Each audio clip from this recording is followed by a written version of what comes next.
महोदय, हजारों साल पुरानी हमारी देश की धर्म की एक पुरानी परंपरा रही है।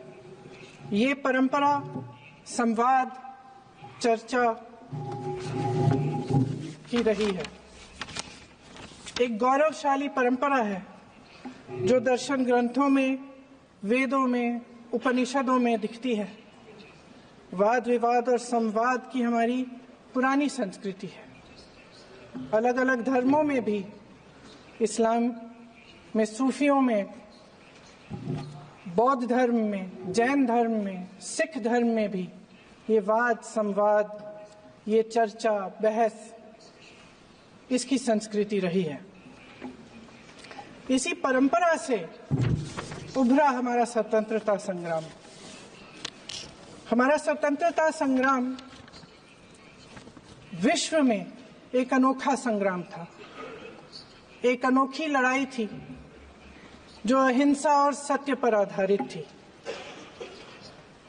ये वाद संवाद की जो परंपरा है, इसको इस संग्राम ने आगे कैसे बढ़ाया?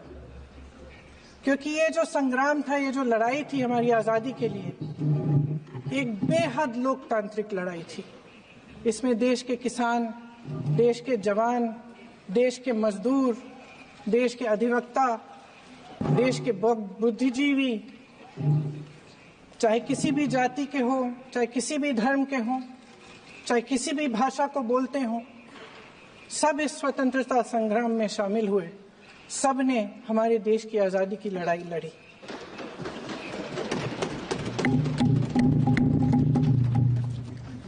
और उसी आजादी की लड़ाई से एक आवाज उभरी जो हमारी देश की आवाज थी। वो आवाज ही आज हमारा संविधान है। साहस की आवाज थी, हमारी आजादी की आवाज थी, और उसी की गूंज ने हमारे संविधान को लिखा और बनाया। ये सिर्फ एक दस्तावेज नहीं है। बाबा साहेब अम्बेडकर, मौलाना आजाद जी, राजगोपालाचारी जी और जवाहरलाल नेहरू जी और उस समय के तमाम नेता, जैसे आपने कहा, इस संविधान को बनाने की जो कार्य में सालों के लिए जुटे रहे।